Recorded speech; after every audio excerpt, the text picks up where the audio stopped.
Bonjour ou rebonjour, à ceux qui sont déjà connectés et ceux qui viennent de se connecter. Donc, je vois qu'on est énormément nombreux sur ce webinaire, donc je vous en remercie.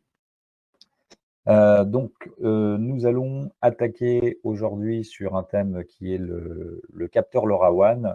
C'est un élément clé pour la remontée d'informations terrain. En positionnant un capteur, on peut remonter une information importante, le tout, avec, une visualisation à distance, recevoir une alerte, des choses comme ça. On va parler du réseau en général. Sur la gauche de votre, écran, vous avez un petit onglet qui s'appelle Q et R et c'est sur cet onglet que vous pourrez me poser des questions, si vous en avez et on y répondra en fin de séance, voilà vers 10h50 à peu près.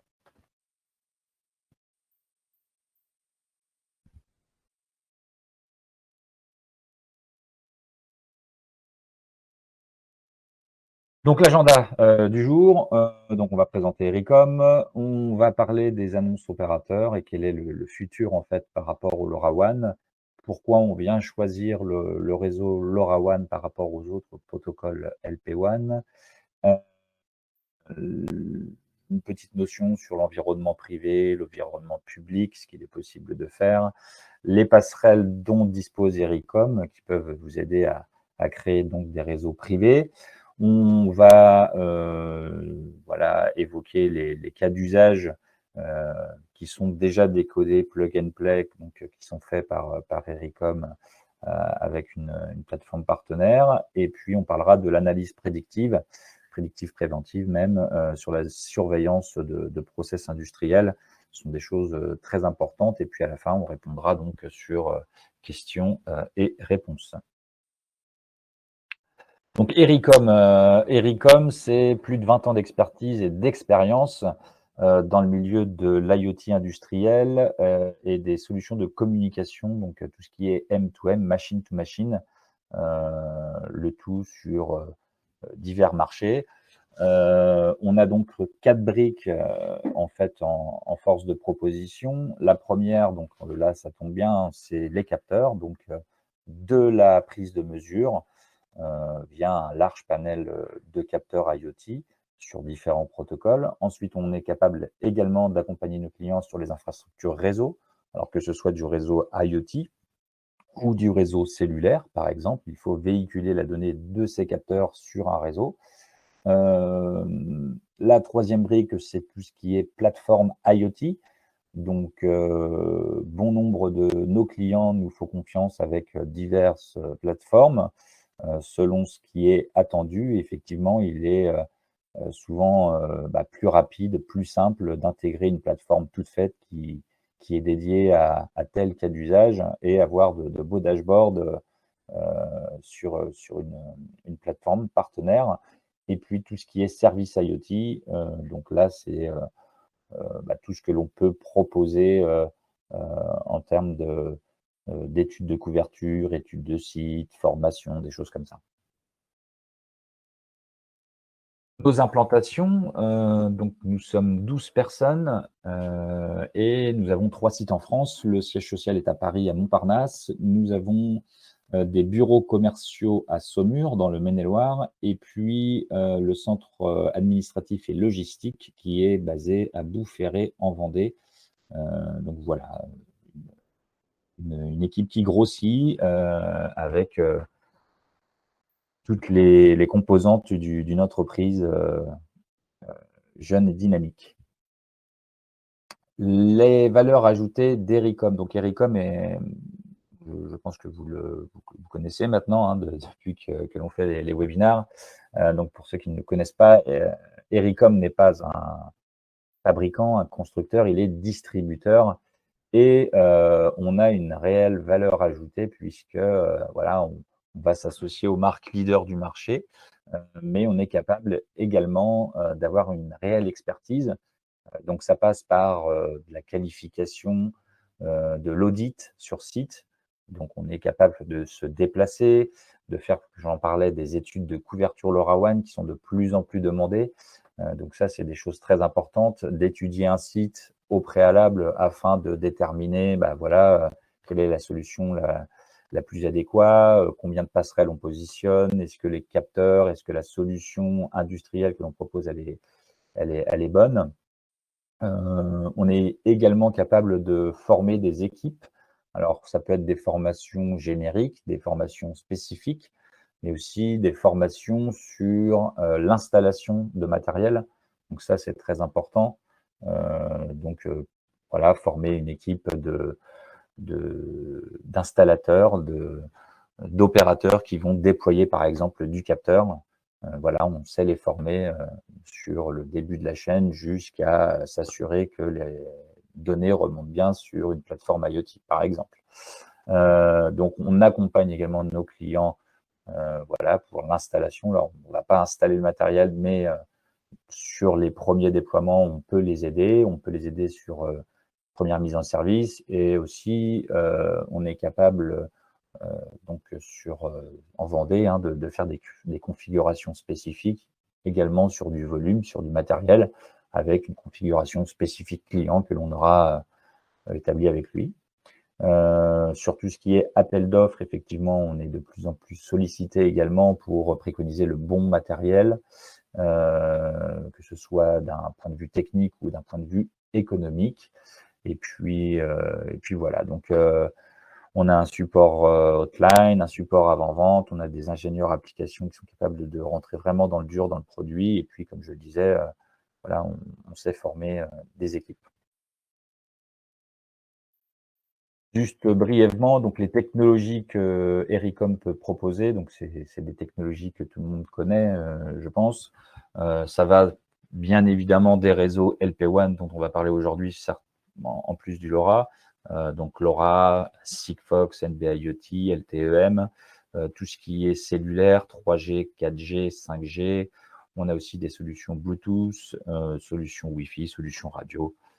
Voilà, tout ce qui touche à la technologie sans fil, voilà, chez Ericom, vous pouvez trouver votre bonheur. Et quelques partenaires que l'on peut trouver dans notre catalogue, donc toujours sur on va dire les 3 premières briques, à savoir collecter via des capteurs, transmettre sur un réseau ou sur des passerelles et puis analyser via des plateformes. Donc en collecte de données, on a des capteurs de parking, par exemple, on a des capteurs de LoRaWAN divers, donc chez Wateco, des capteurs sur une licence propriétaire, Monit, donc qui est dédiée à avoir des capteurs, des passerelles et un cloud dédié. Donc, c'est une solution 868 propriétaire. Une solution robot LoRaWAN qui est dédiée au monde de l'eau, donc tout ce qui est gaspillage, suivi de consommation, de fuite, par exemple, et Beware étant du tracking en LTE-M avec d'autres données qui remontent telles que luminosité, température, humidité, choc, des choses comme ça. Transmission de données, alors le groupe HMS et la marque E1 par exemple, qui est mondialement connue, donc ça c'est une très grosse marque au sein d'Ericom. Et là, on l'utilise beaucoup. Donc, ce sont des routeurs industriels, hein, des routeurs 4G, où on peut prendre la main à distance sur des process industriels et puis remonter tout type de protocole. Advantech, mondialement reconnu également sur la partie routeur. Et puis Option et Carlink, qui sont nos partenaires, mais plutôt sur la partie passerelle LoRaWAN privée. Et puis, pour analyser toutes ces données, on a, voilà, là, on a juste un petit panel, mais on a une solution Caron d'IoThing Solution, Hexacom ou Rileva, qui sont des plateformes également dédiées aux industries. Donc voilà pour la présentation d'Ericom. Donc là, on voulait faire un point aujourd'hui également par rapport à pas mal d'annonces opérateurs, et on a beaucoup de questions de la part de nos clients, de nos prospects, sur le futur du LoRaWAN. Pourquoi? Puisque aujourd'hui, nous avons donc en France 2 opérateurs français qui sont Obgenius et Orange, et ces 2 opérateurs donc véhiculent le LoRaWAN via leurs antennes. Donc ça, c'est des choses importantes, ça fonctionne très bien.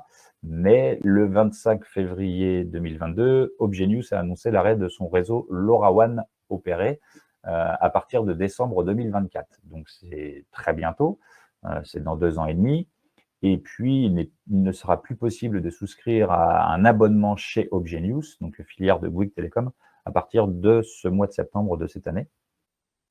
Donc voilà, c'est déjà une annonce qui est, on va dire, étonnante. Donc Obgenius parle de choix stratégiques et veut se concentrer sur d'autres réseaux tels que le NB-IoT et le LTEM, qui sont aussi des réseaux LPWAN. Donc voilà, c'est un premier point. Les clients qui sont aujourd'hui chez Obgenius, bah voilà, ont l'information que voilà, décembre 2024, il ne sera plus possible de véhiculer de la donnée de leur capteur sur ce réseau LoRaWAN. Dans la foulée, Orange a voulu rassurer en annonçant la continuité de ses services jusqu'en 2027 à minima. Donc là, déjà, on voit beaucoup plus loin. Donc ça, c'est une bonne chose. Et il reste toujours un opérateur. Si on est en opéré, Orange sera là à minima jusqu'en 2027. Alors, que penser de l'IoT en général sur les projets futurs?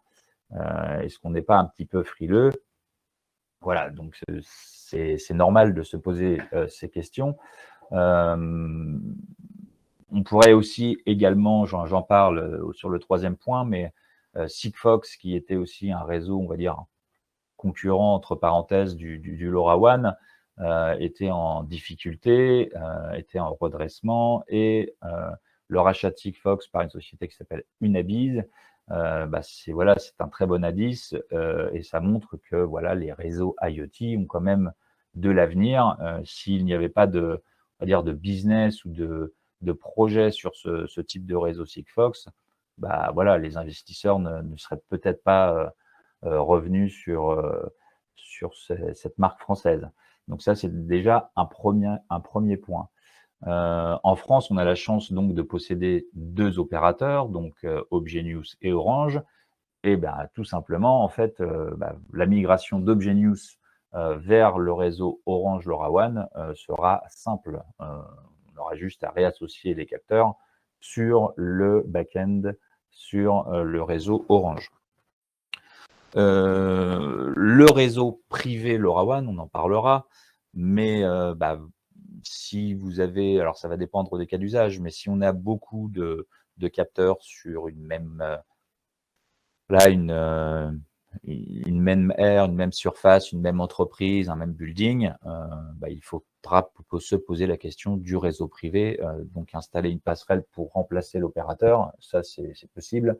Alors après, si on est sur des cas d'usage de type télérelève de compteur d'eau et que vous avez un compteur par-ci par-là, effectivement, voilà, il faudra se positionner sur Orange. Le prix d'une passerelle pour un capteur, on va dire que niveau budget, on sera pas très bon. Il y a d'autres facteurs aussi qui montrent que voilà, tout ce qui est réseau, on va dire IoT sont en pleine bourre, on va dire.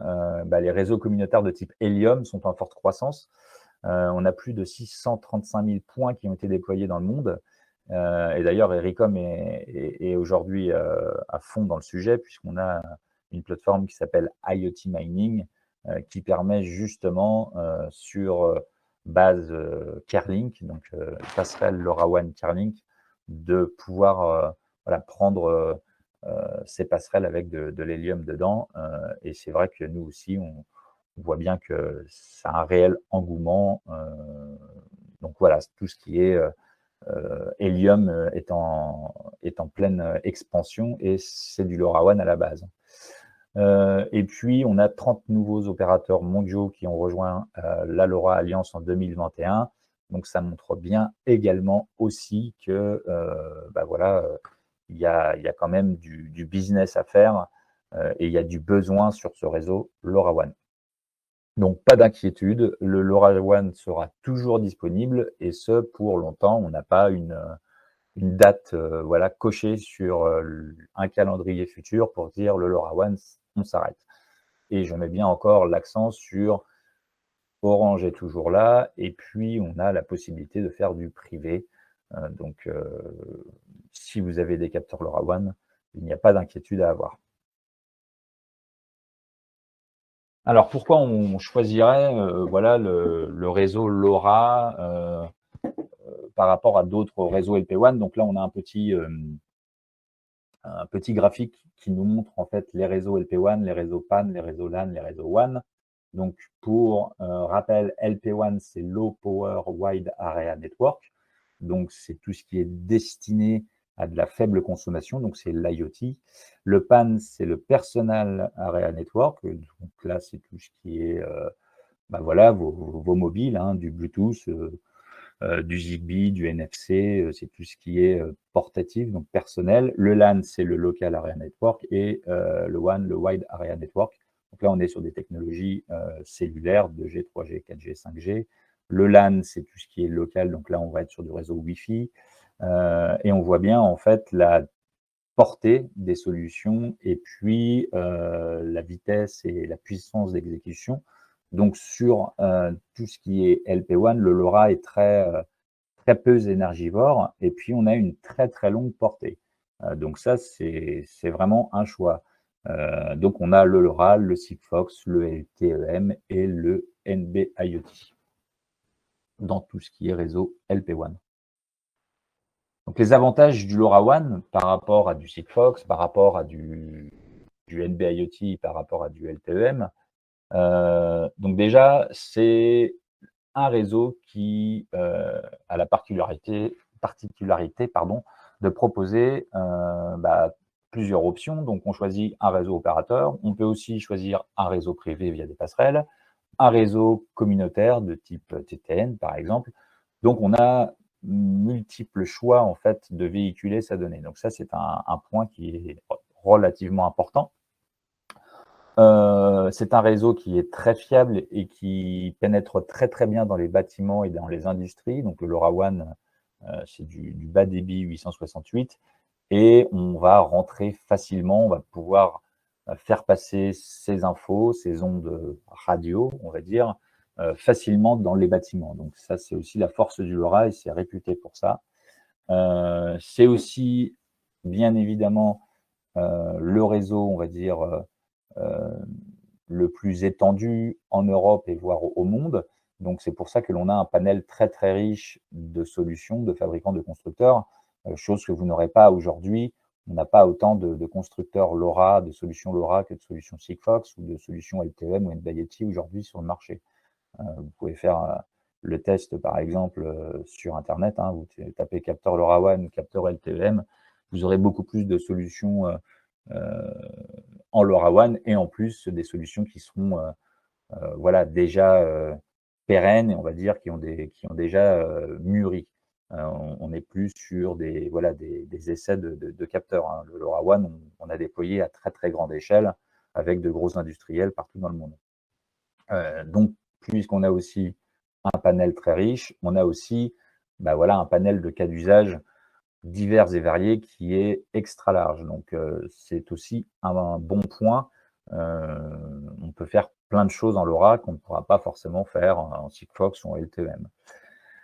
C'est le réseau numéro 1 en France pour l'IoT en business to business. Donc, voilà, aujourd'hui, le LoRaWAN, on peut faire plein de choses. Alors, j'entends bien, il y a toujours le Sigfox, il y a euh, toujours, enfin voilà, le réseau LTEM est aujourd'hui déployé par Orange. Le NB-IoT, effectivement, SFR, il regarde de plus près et commence à le déployer. Idem pour Bouygues, hein, avec Obgenius qui, dû à son annonce qu'il va justement passer sur ces réseaux. Le LoRaWAN, c'est le seul réseau qui vous permet d'être propriétaire de votre réseau. Donc, vous ne dépendez de personne si ce n'est que de votre passerelle. Donc ça aussi, c'est un très bon point. Donc, vous pouvez faire du local, c'est-à-dire que vos capteurs vont dialoguer avec une passerelle et tout restera en local. Donc, vous n'avez pas besoin de pousser les données sur un serveur tiers, par exemple. Pas besoin de se connecter chez Orange ou chez Obgenius. Là, ça reste dans la passerelle et on réinjecte, pourquoi pas, en interne. Donc ça aussi, c'est une très, très bonne particularité. Et puis, on est sur des autonomies qui sont annoncées tout dépendra encore une fois des cas d'usage, mais on a de très, très longues autonomies de produits, certaines à plus de 10 ans.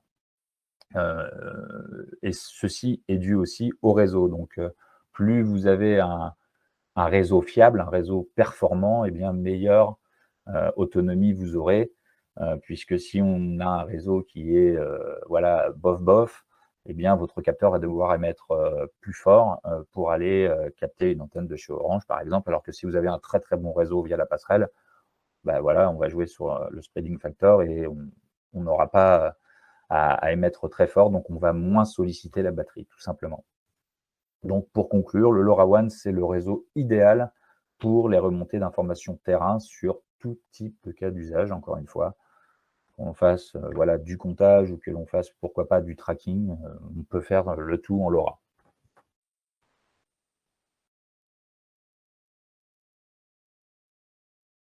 Petit synoptique qui explique le LoRaWAN opérateur. Donc, j'ai mis Sigfox qui n'a rien à faire là. Puisque le LoRaWAN, encore une fois, mais c'est pour dire que Sigfox fonctionne à peu près de la même façon, mais on a les capteurs, on a les antennes opérateurs, et puis on vient récupérer les données sur le back-end d'Obgenius ou d'Orange pour décoder soi-même la donnée, ou alors à l'autre bout, on a une plateforme qui fait le job, et puis on a de beaux synoptiques avec des belles températures d'affichés, avec des choses que l'on sait faire. Voilà. Donc ça, c'est le LoRaWAN opéré via Orange ou via Obgenius. Pour le privé, donc là, on remplace en fait les antennes et on rajoute une petite antenne, une passerelle, une gateway. Vous allez entendre aussi souvent le nom de gateway. Donc ça fonctionne de la même façon, hein. Donc on vient renseigner les identifiants des capteurs également. Donc au lieu de le faire sur Orange ou sur Obgenius, eh bien, on vient le faire sur cette passerelle. Et puis derrière, on a la possibilité, donc la passerelle, elle va récupérer toutes les données des capteurs associés dessus. Et derrière, on peut repartir donc en LAN sur un port RJ45, en Wi-Fi, en 4G. On peut même réinjecter des données avec des protocoles spécifiques, par exemple sur des automates. Donc dans le monde de la GTB, des choses comme ça peut être très intéressant et on reste en local. Donc voilà un peu ce que l'on peut faire en privé. C'est des choses que l'on fait de plus en plus aujourd'hui chez Ericom, hein, voilà, dans la business unit IoT. Aujourd'hui, on fait beaucoup plus de réseaux privés que de réseaux opérés. Pourquoi? Bah, du coup, déjà par rapport au nombre de capteurs que l'on veut positionner. Alors, si on a plus de 10 capteurs, il faut se poser la question. Heu, voilà, parce qu'économiquement, effectivement, on n'a pas d'abonnement opérateur. Il faut savoir que quand vous travaillez avec Orange ou Obgenius, vous avez une récurrence annuelle, par exemple pour les abonnements, alors que vous n'en aurez pas sur une passerelle. Donc, il faut se poser la question. Et puis, on est sûr aussi, puisque la passerelle, bah, elle est sur site, on est sûr d'avoir un bon réseau. Donc voilà pour le LoRaWAN privé. Comment on peut donc savoir si on est bien couvert en LoRaWAN? Alors, chez Ericom, on a un super produit, très clairement, qui est, alors pour nous, c'est le meilleur du marché. On a le capteur NetPo de chez Wateco, donc c'est un testeur de réseau. Ce testeur, pourquoi c'est le meilleur? Bah, parce qu'il a la particularité, déjà premièrement, de tester jusqu'à 3 réseaux, sur le même appareil. Pourquoi? Puisqu'on a 3 DVI, donc on a 3 identifiants et on peut tester du réseau Orange, du réseau Genius, du réseau TTN. On peut tester son réseau privé, bien évidemment. On le connecte sur la passerelle et je peux bah, aller me balader à droite à gauche et voir jusqu'où ma passerelle peut voilà, peut fournir du LoRaWAN. Donc ça, c'est un très bon point. Donc ça, c'est vraiment génial. On a une réelle simulation du réseau car on a une antenne interne au boîtier. Donc on n'a pas une antenne qui sort, une antenne à gain qui va amplifier un peu le signal et embellir un peu les choses. Là, on est sur du réel. Donc ça, c'est aussi un bon point. On va être en situation de déploiement. Alors, toutes les informations, comme vous pouvez voir sur la droite, sur ce boîtier, on va avoir les trames montantes et les trames descendantes, donc uplink, downlink, les capteurs, les données envoyées du capteur et les données qui peuvent être reçues par le capteur. Donc là, on a un jeu de LED, hein, tout simplement, rouge, jaune, vert. Donc plus on va haut dans la courbe et mieux c'est. Et aussi, on a tout qui est déporté donc sur une plateforme, sur une je vais y arriver, une application, je vais y arriver, excusez-moi, une application en Android ou en iPhone. Donc, tout est déporté sur votre téléphone portable. Donc, pourquoi on va être en situation? Bah, tout simplement, on va positionner ce capteur, donc ce testeur, dans une armoire, dans un caisson, dans une bouche d'égout, dans un regard. On ferme, donc en situation de déploiement, et puis on a toutes les informations qui sont déportées sur notre application. Donc ça, c'est un réel point, un bon point, encore une fois.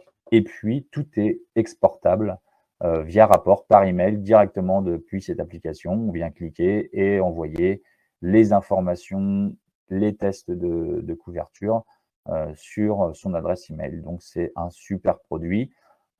C'est quelque chose qu'il faut avoir tout le temps sur soi si on utilise souvent des capteurs LoRa, si on est amené à déployer des solutions. Il n'y a pas besoin d'en acheter 10, hein, il faut en avoir un seul. Et ce capteur, ce testeur est vraiment très intéressant pour s'assurer en amont de déployer un capteur ou plusieurs capteurs, bah, s'assurer en fait qu'on est bien couvert sur le réseau que l'on veut déployer, encore une fois, que l'on soit sur une passerelle ou sur un réseau opérateur. Donc ça, c'est très, très important d'avoir ça, avec soi. Les quelques passerelles, que l'on a, chez Ericom, donc on en a quand même, on a un beau panel. Donc on a une solution Carlink, solution française bretonne avec, les WIRNet iSeries. Donc, on a plusieurs types de passerelles. On a l'ISEPTOCEL ou l'IFEMTOCEL, donc qui sont les deux plus petites sur la gauche, donc qui sont IP31, qui sont plutôt dédiées au réseau indoor. On a une passerelle plus imposante qui est la eStation. Donc, la eStation, elle est IP68. On peut bien évidemment la mettre dehors sur des toits. Elle a la particularité d'être pouvoir être alimenté avec un injecteur PoE, donc c'est-à-dire que avec un petit boîtier et 100 mètres de cordon RJ45 Ethernet, eh bien tout va passer via ce cordon pour l'alimenter. Donc c'est très simple, on va dire, à monter sur un toit, sur un mât, et on n'a pas à se soucier forcément de l'alimentation de la passerelle. Donc ça, c'est très bien. On a aussi des antennes externes à gain.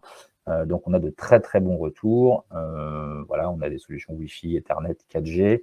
Sur ces passerelles Carlink, on peut remonter jusqu'à 700 000 messages par jour en réception de capteurs. Donc ça vous donne un petit peu l'idée du nombre de capteurs que l'on peut connecter sur des passerelles. Donc on peut en mettre plusieurs milliers, d'accord. On a des cœurs de réseau, donc les cœurs de réseau LoRaWAN, donc il faut un network server. Donc on a la possibilité d'embarquer directement le SPN, c'est le Serial Private Network. Donc dans chaque passerelle, vous avez un cœur de réseau qui est embarqué. Donc le cœur de réseau, c'est ce qui vous permet d'administrer vos capteurs, de dialoguer avec eux. Enfin, c'est tout ce qui est communication, passerelle, capteur. Donc un cœur de réseau, c'est hyper important. Donc, soit on l'injecte dans la passerelle, ou soit on a un cœur de réseau qu'on va dire mutualisé, qui s'appelle le WMC. Là, si on est sur du multisite, on va pouvoir avoir l'administration, la gestion, la visualisation de tous nos sites, de toutes nos passerelles. Et puis, on peut gérer effectivement une campagne de downlink, de mise à jour, par exemple, via ce cœur de réseau. Et ça, c'est aussi une chose vraiment sympa. Et je parlais de l'injecteur PoE. Donc, ça, c'est passerelle Carlink. Si on a des besoins basiques, entre parenthèses, LoRaWAN, je connecte mes capteurs. Je veux réceptionner des flux voilà, des payloads de capteurs divers et variés et je repousse, voilà, en MQTT ou je ne sais quoi vers une autre adresse IP, vers un autre serveur. Eh bien, Carlink fait très très bien le job. et on a de super passerelles. On a une autre marque qui s'appelle Option. Donc celle-ci, on la propose quand on vient nous demander, des choses un peu plus, spécifiques. Donc, plutôt quand on va nous parler protocole terrain, protocole bâtiment. Donc là, c'est une passerelle Option, donc c'est une gamme CloudGate, donc on a plusieurs CloudGate encore une fois, et Option, tout simplement, le fabricant s'appelle Option puisqu'on a une multitude d'options. Donc, c'est comme un routeur à la base et vous avez des cartes rackables en face avant ou en face arrière et puis on peut rajouter, les cartes d'extension, Wi-Fi, BLE, cartes, d'entrée-sortie, et puis on a, beaucoup de protocoles qui vont être supportés par cette plateforme. Donc, basiquement, si on parle Modbus, si on parle BACnet, donc là, on est vraiment dédié building, eh bien la CloudGate, voilà, sait tout faire là-dessus. On reste en local, par exemple, et puis on va prendre des flux LoRa et les réinjecter en BACnet. Et pour ça, on a une application qui peut être dedans, qui est le Cloud Wizard, qui va vous faciliter justement ce déploiement en quelques clics. On va le voir après. Et puis on peut faire du traitement local de données, c'est-à-dire qu'on peut commencer à décoder, voilà, de la donnée, un payload, voilà, on peut commencer à en extraire une température et la repousser. Donc ça, c'est des choses, très intéressantes. Avec un environnement, oui, de développement qui s'appelle l'UVThread, qui est semblable au Node-RED pour ceux qui connaissent. Donc qu'est-ce que le Cloud Wizard? Donc qui peut être intégré dans cette passerelle. Donc c'est une solution logicielle pour vous simplifier en fait tout ce qui est programmation. Il n'y a plus trop de code à réaliser, hein. Il y a déjà des librairies qui sont faites et puis, comme vous pouvez le voir, on va choisir ses flux entrants et ses flux de sortie. Donc là, on parle de LoRa, donc la passerelle, elle est capable en entrée de recevoir du Modbus, du BACnet, des changements d'état, du MBus, surtout du LoRaWAN, bien évidemment. Donc là, on peut choisir en quelques clics, voilà, je choisis, du LoRa puisque j'ai des capteurs qui vont dialoguer avec ma passerelle et puis je choisis mon flux de sortie, donc en Modbus, en BACnet, mais aussi vers des brokers, MQTT sur des plateformes, Microsoft Azure ou AWS. Donc c'est des choses très simples, on va dire, via ce Cloud Wizard. Donc là, on a fait des petites captures d'écran, de la page web embarquée, hein, donc c'est quelques clics à faire et puis, on choisit là donc du flux LoRa, du flux Modbus, du flux MBus et puis on choisit aussi ses flux de sortie, en BACnet, en esclave Modbus. On peut repousser aussi sur Azure IoT, en MQTT, on peut faire plein de choses. Donc là, on va parler, des cas d'usage divers et variés. Ce qui est important, en fait, sur un capteur LoRaWAN, bah, c'est tout simplement la data. Donc, installer des capteurs parce qu'il faut installer des capteurs, enfin, qu'est-ce qui est important à l'autre bout? C'est bien évidemment la donnée que vous remontez et suite à cette lecture de cette visualisation de la donnée, bah, vous allez prendre des actions. Alors des actions de suite ou des actions après expertise. Donc c'est pour ça que le titre, du webinaire, le LoRaWAN, le capteur est un élément important pour la remontée de terrain, effectivement. Là, si on parle d'un comptage gaz, eau, électrique, sur de l'eau, par exemple, on peut tout de suite détecter,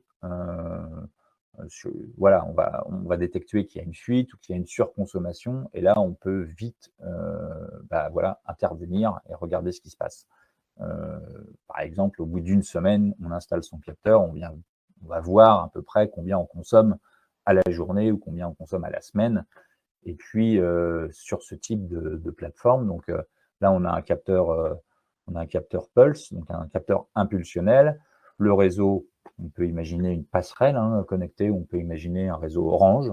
Puis à l'autre bout, on a une plateforme qui s'appelle Kairon, qui décode déjà les données de ce capteur Pulse. Donc encore une fois, hein, une trame émise par un capteur, elle n'est pas lisible telle qu'elle. Il faut décoder ces données. Pour n'importe quel constructeur, un payload n'est pas lisible tel quel. Vous n'allez pas recevoir l'heure, tout de suite, l'heure, la valeur, le niveau de batterie. Tout ça doit être décodé. Donc, il y a un peu de travail à faire. Alors, on est capable de le faire soi-même, hein, si on a des ressources en interne, mais on a aussi des plateformes dédiées, toutes faites, avec de beaux dashboards, comme vous pouvez le voir, et qui sont voilà, prêts à l'emploi, plug and play, on connecte. Je choisis mon constructeur et puis je viens me connecter sur mon instance et je peux lire de suite ce qu'il se passe. Donc l'objectif, c'est peut-être de faire de l'optimisation énergétique. Donc si on voit au bout de, je ne sais pas, une campagne de 2-3 mois, tel ou tel compteur sont en forte consommation, on voit qu'il y a il y a un gros panel, une grosse charge de conso, comment on peut réduire tout ça. Sur cette plateforme, bien évidemment, on va pouvoir mettre des seuils. Donc, on peut se mettre un seuil à 100. Si je dépasse le seuil de 100, j'envoie une alerte pour dire que j'ai dépassé mon seuil. Donc ça, il n'y a pas de problème. C'est des choses qui sont toutes faites. Donc là, premier point, sur tout ce qui est comptage, voilà, on a toutes les briques pour déployer ça en très peu de temps, hein, j'ai envie de dire. En plus, ça tombe bien, on a du stock sur les capteurs. La création du compte, c'est rapide. Donc déployer, si vous avez des besoins sur ce type, voilà, comptage par exemple, c'est très facile de le faire. Et voilà le type de dashboard que vous pouvez avoir. À peu près la même chose, mais avec beaucoup plus de données. Donc là, on est sur les décrets tertiaires, on est sur voilà, des marchés RSE, des choses comme ça. Télérelève et des installations triphasées. Donc là, on est plutôt sur de l'industrie ou sur du gros building. Donc, avec 3 corps ouvrants, on vient surveiller les process, on vient surveiller les sites. Et puis, on peut remonter tout un tas on va dire, d'informations, courant, COSFI, puissance active, positive, négative, la puissance réactive, l'énergie réactive. Tout ça est remonté, en fait, directement sur cette plateforme. Donc là, concrètement, sur un type de capteur, de type triphasal, là, on a quand même, un payload qui est conséquent avec beaucoup de données à décoder. Là, en fait, vous n'avez rien à faire, tout est déjà fait au préalable, si ce n'est qu'il faut renseigner l'ID du capteur sur le réseau et repousser ça sur la plateforme. Mais voilà sur quoi vous pouvez vous tabler en termes de mesures triphasées. Bien évidemment, bon, le capteur de qualité d'air indoor, donc très, très en vogue sur cette dernière année. Donc on a pas mal de capteurs au catalogue, température, humidité, CO2, COV. On a aussi une autre version qui va ramener de la pression atmosphérique, de la luminosité, de la détection de présence. Donc on peut faire plein de choses. Donc là, c'est des capteurs aussi qui sont, voilà, qui ont beaucoup de données. L'objectif, c'est de s'assurer qu'on puisse aérer les locaux suivant en fait un taux de ppm CO2 qui peut être élevé, et puis surtout alerter sur des seuils hauts. Voilà, donc ça, c'est des capteurs très en vogue. Et encore une fois, qualité d'air, on a les dashboards qui vont bien de l'autre côté. Tout ce qui est température de fluide, donc là, on est sur de l'eau chaude sanitaire. Donc, le cas d'usage le plus souvent cité chez nous, ça va être la surveillance à 50 degrés pour la légionellose. Donc sur les départs d'eau chaude.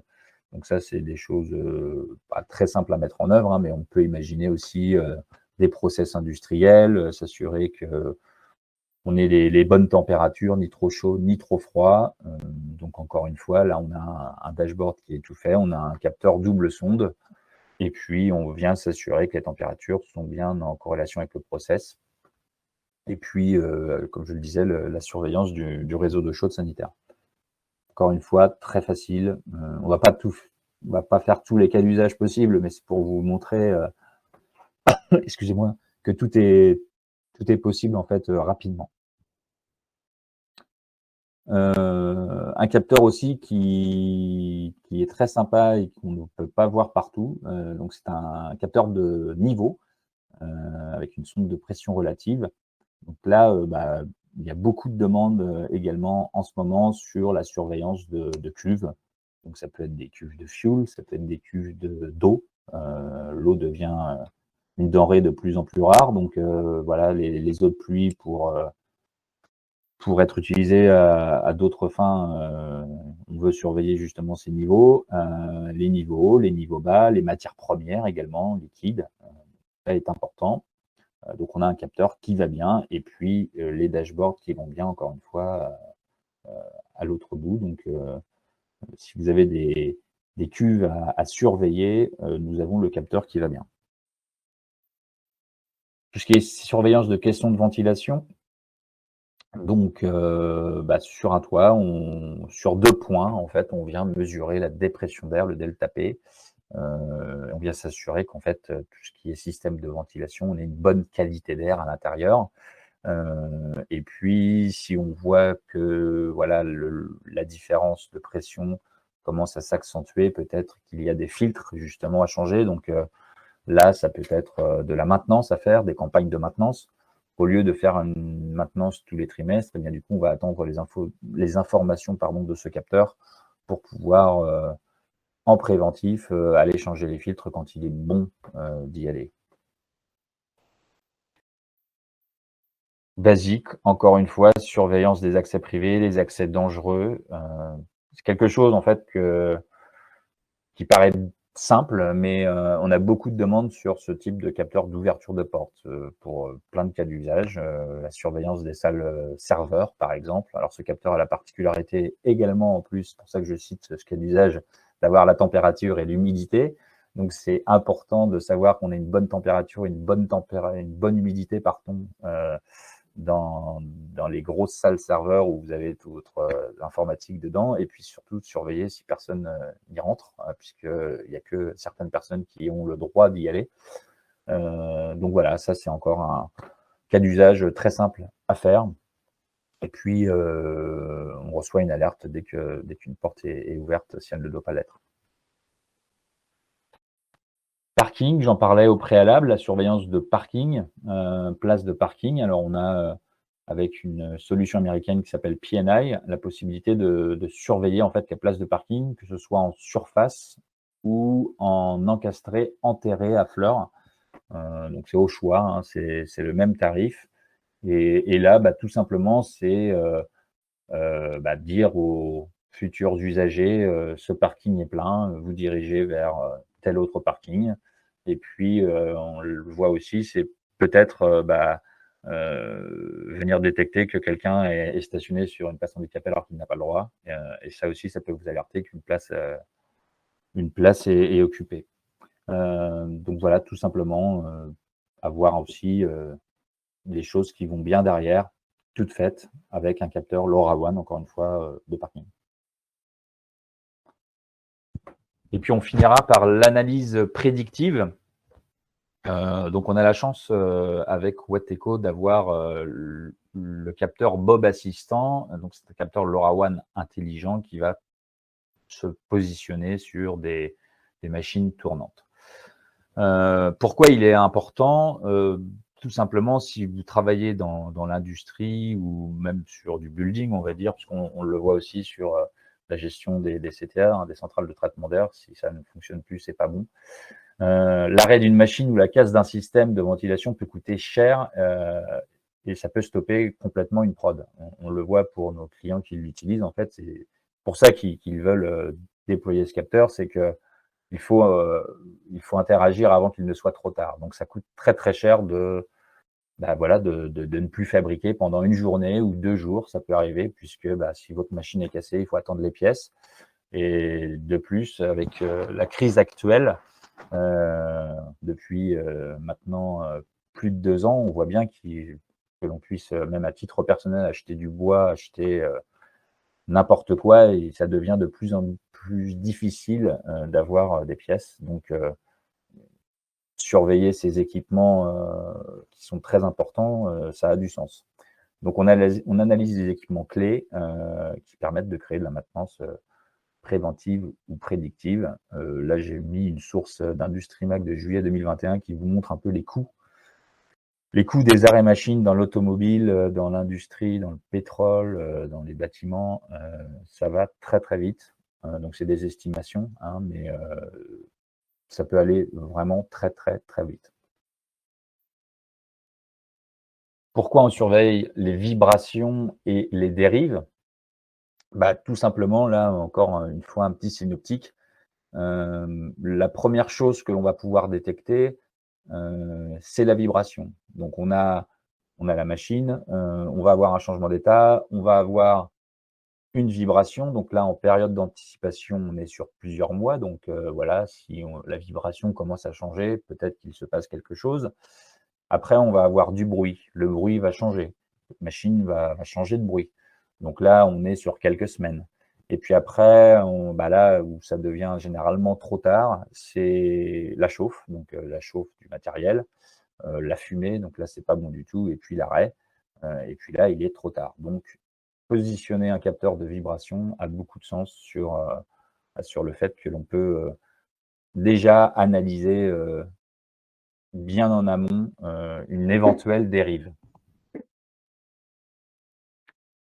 Alors, ce capteur, il est intelligent dans le sens où, j'ai envie de dire, vous n'avez simplement alors au préalable, bien évidemment, on vient choisir son réseau, on fait tout ce que l'on doit faire avec des capteurs, on l'associe à un réseau, on appuie sur un bouton et on lance en fait, la connexion, du capteur et ce capteur, pendant 7 jours, il va analyser, il va en déduire en fait une analyse, une signature vibratoire de l'équipement.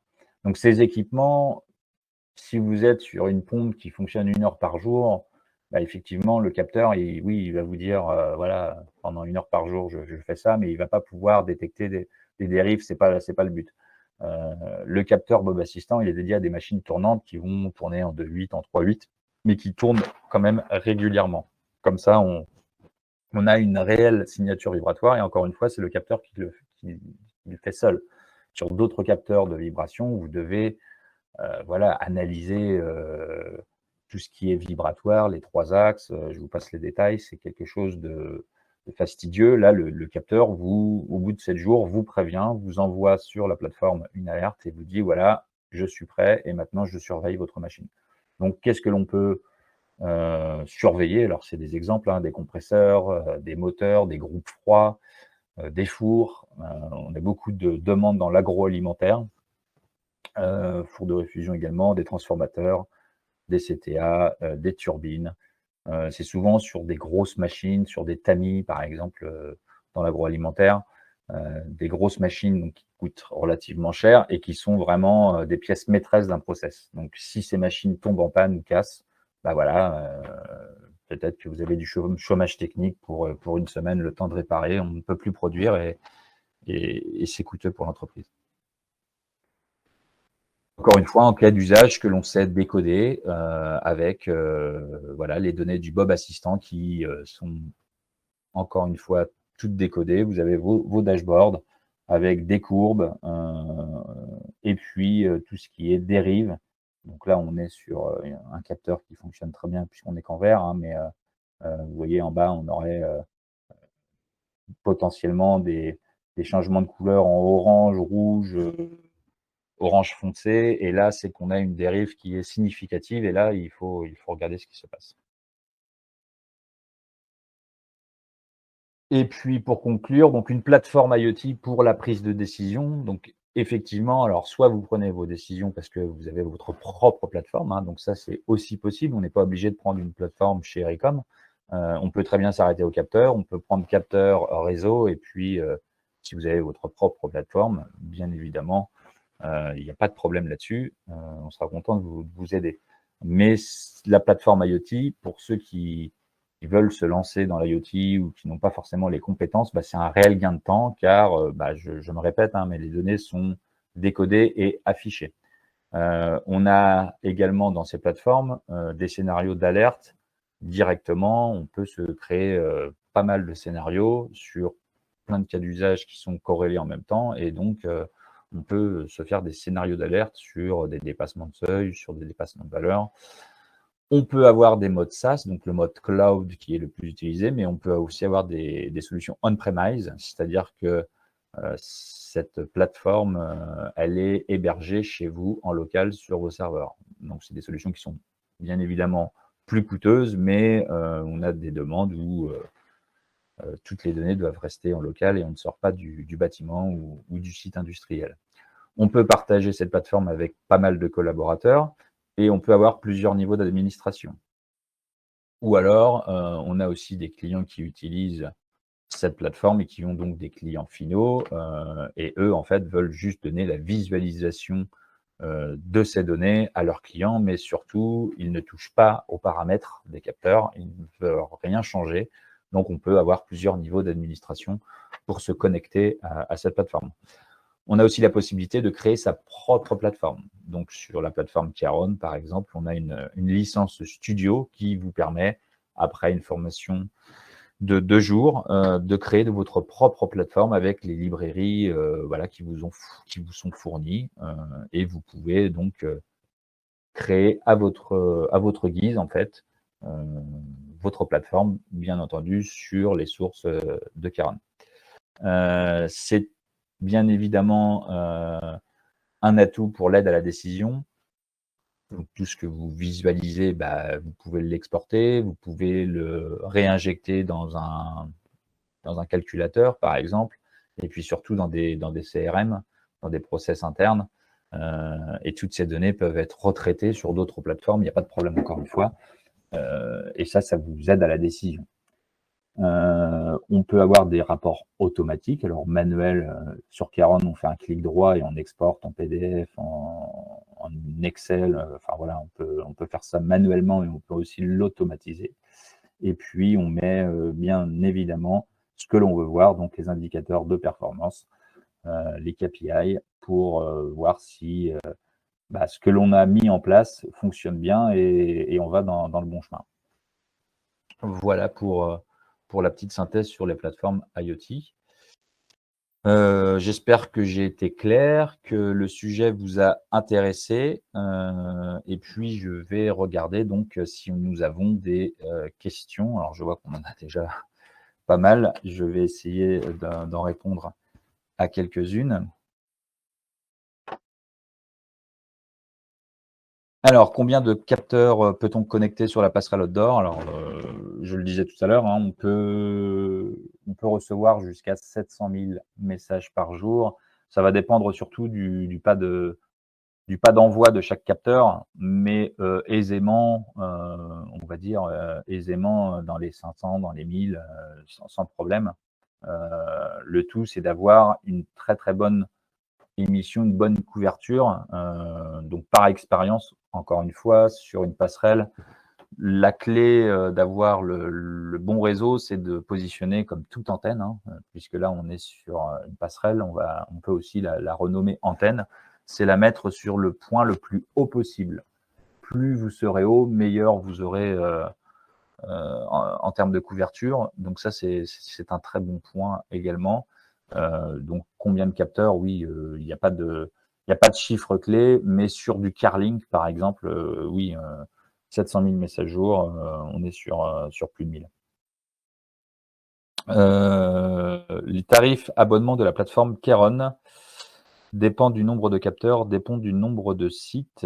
Alors, on a plusieurs types d'abonnements. Bien évidemment, plus vous avez de capteurs, bah, c'est aux capteurs que l'on paye, hein. Et puis ça va dépendre du nombre de remontées qui sont traitées par Keron. Donc si vous avez un message par jour, je prends l'exemple, du comptage d'eau. Est-ce qu'il est, nécessaire d'envoyer une donnée toutes les 10 minutes? On ne pense pas. Enfin, après, ça dépend des besoins derrière. Donc, il y a plusieurs, en fait, schémas, 1 ou 2 messages par jour, 50 messages par jour, 100 messages par jour, 144 messages par jour. Et puis après, on a des prix décolonnables suivant le volume. Donc on a des prix, qui sont très, très attractifs pour une plateforme, hein. À titre d'info, je crois qu'on doit être à, 15 ou 16 € sur un message par an, par capteur, sur, 1 ou 2 messages par jour. avec la possibilité de recevoir des emails, des choses comme ça. Ensuite, quel est le coût d'un abonnement opérateur? Alors ça va dépendre de l'opérateur, mais on est aux alentours même moins d'1 € par mois. Ça va dépendre aussi de ce que vous recherchez derrière.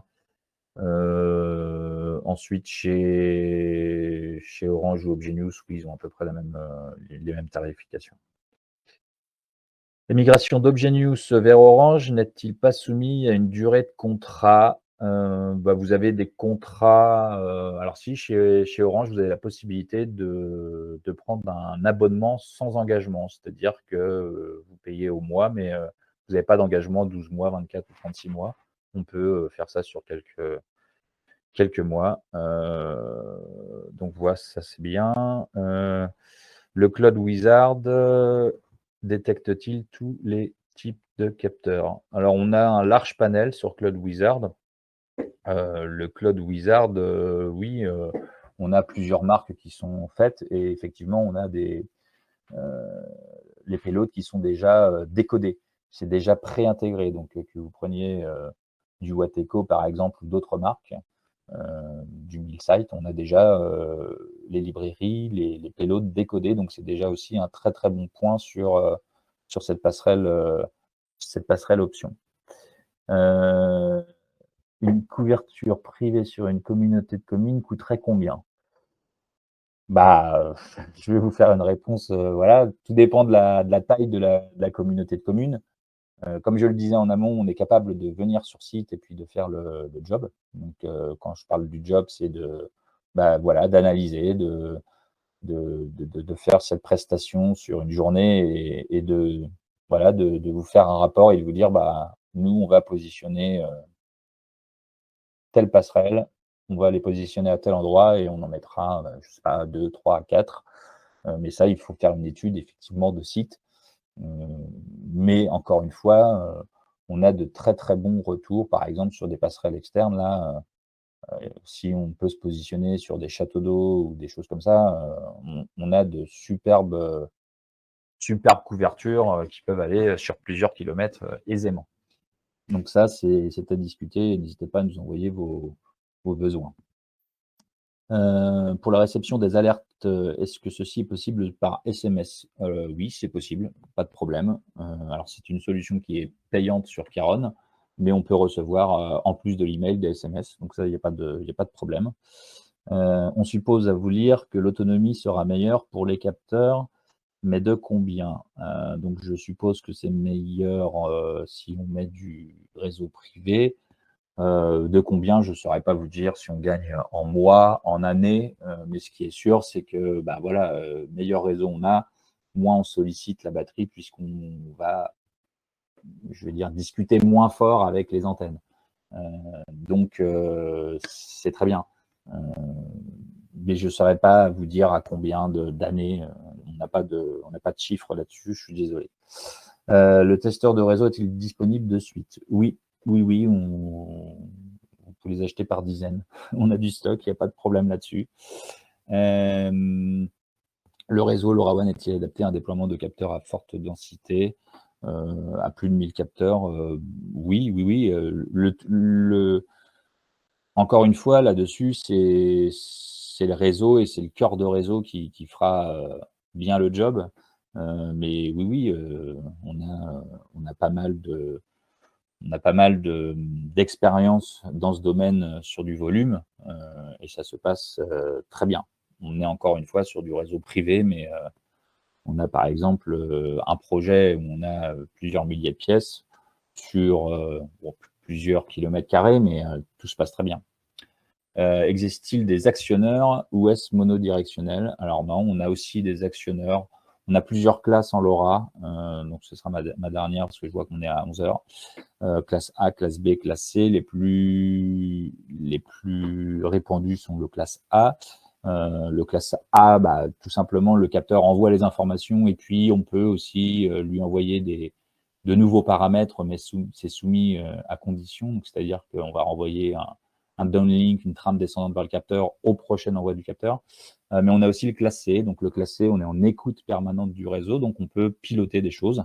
La contrainte, c'est que comme on est en écoute permanente du réseau, en écoute d'un ordre, eh bien on sollicite beaucoup la batterie. Donc c'est des capteurs qui sont souvent alimentés en externe, donc soit sur secteur ou soit en 12 ou 24 volts.